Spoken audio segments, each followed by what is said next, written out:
Hey there, welcome to the College Investor Audio Show. We are so glad that you're hanging out with us today.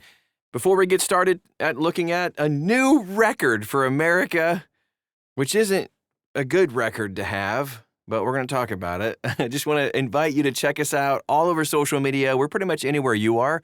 Just search for The College Investor and you'll find us. We'd love to get to know you and help you out. If you have any questions or anything at all that we can kind of point you in the right direction, we'd love to do that. It's our honor.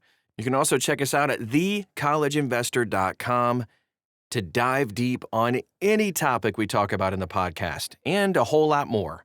Today, we talk about the U.S. national debt and the record $37 trillion.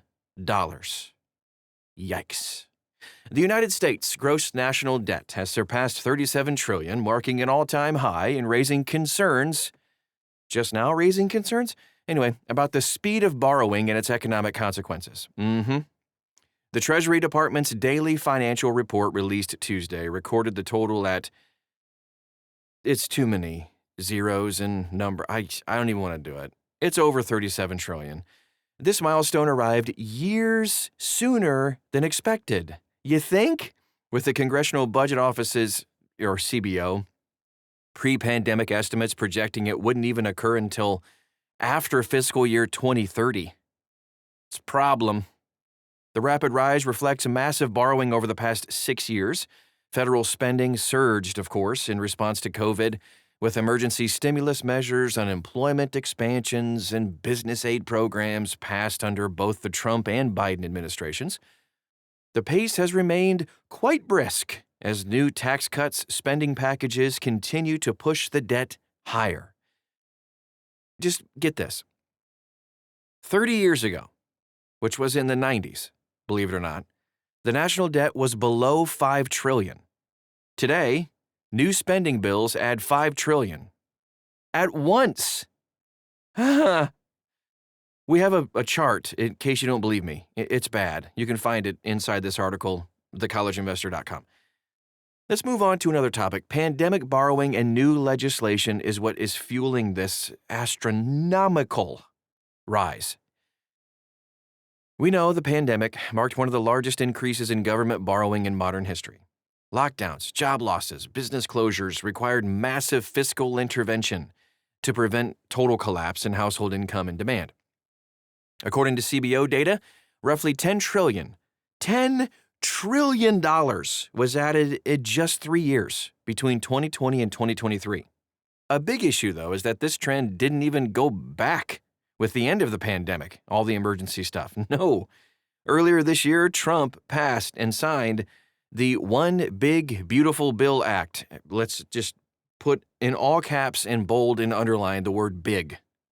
It was big. Estimated by the CBO to add $4.1 trillion to the debt over the next decade. The law maintained lower tax rates. Okay, we like that. Extended certain personal tax cuts. That's good. But also increased defense and infrastructure spending. Grr. The increase is accelerating, too. The latest figures highlight just how quickly trillion-dollar increments are being reached. These used to be unimaginable numbers, and even in my lifetime as a millennial. This used to be like, nah, I don't ever get that high. Yeah, the U.S. hit $34 trillion in January 2024. Everybody freaked out. Then $35 trillion in July of the same year. Everybody freaked out. $36 trillion in November. Happy Thanksgiving. That means the debt is now growing by $1 trillion every 5 months. More than 2 times faster than the average over the past quarter century. Guys, this is nuts. At this rate, it's estimated that another trillion will be added in roughly, 173 days. Economists across the board, even like people who love debt, are warning about this, that sustained acceleration could push annual interest payments above spending on key federal programs in just a few years. Here's what it means for people like you and me. Rising national debt can affect everyday Americans in a whole bunch of ways. Let's take a look at it. The Government Accountability Office, or the GAO, outlines several risks, including higher interest rates on mortgages, higher interest rates on auto loans, business borrowing, slower wage growth as companies have less capital to invest, and inflationary pressures on goods and services. Now, let's just go ahead and try to operate our lives debt-free. And if you want ways to do that, thecollegeinvestor.com is where you need to go. But the debt's trajectory will force difficult budget trade-offs. More federal dollars are going to be required to service all the interest payments, which leaves less for programs like Social Security, Medicare, infrastructure investment, and the list goes on and on. So it's important for all of us to realize this. Just like a household budget, the debt's got to be repaid. The government just borrows via treasury bonds, which pay out interest.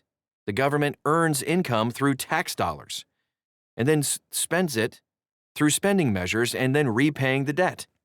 In the last year alone, nearly $8 trillion in bonds had to be rolled over, meaning instead of repaying them with tax dollars, we just borrowed more money to repay the debt. You're paying debt with debt and paying that debt with more debt. And then paying that debt with, it's like looking in two mirrors at once. It's never ending. Never ending.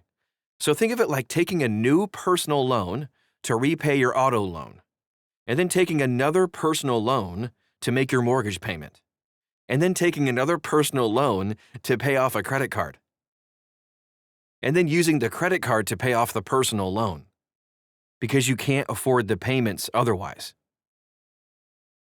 You see where this is going? Nowhere, fast. The end result is that Americans will either face higher taxes, of course, you got to pay the thing back, or spending is going to have to be cut, meaning less services and benefits for Americans, or a combination of both of them. You either have to do one or the other or both. So here's what's going to happen in the future. The debate over the national debt is unlikely to go away. A lot of average Americans want fiscal restraint.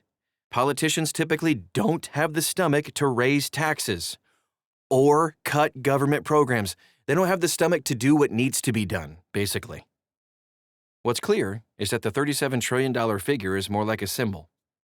It's a sign of how far economic realities have shifted since pre-pandemic forecasts. With the pace of trillion-dollar jumps just accelerating, and it doesn't even matter who's in the White House, it just keeps going. The question is less whether the debt will continue to grow, because it is, and more the question is whether politicians can manage its consequences before interest costs consume a much larger share of the budget. Now, we can do something about it by personally deciding I'm going to live a debt-free lifestyle, and you can do that. We have all kinds of amazing resources for you. Follow us on social media. Check us out at thecollegeinvestor.com. We can help you get set up with side hustles. We can help you pay off your student loans or go to school, go to college without any debt at all. Lots of resources for you available at thecollegeinvestor.com. Thanks again for stopping by today, and we'll talk to you again real soon.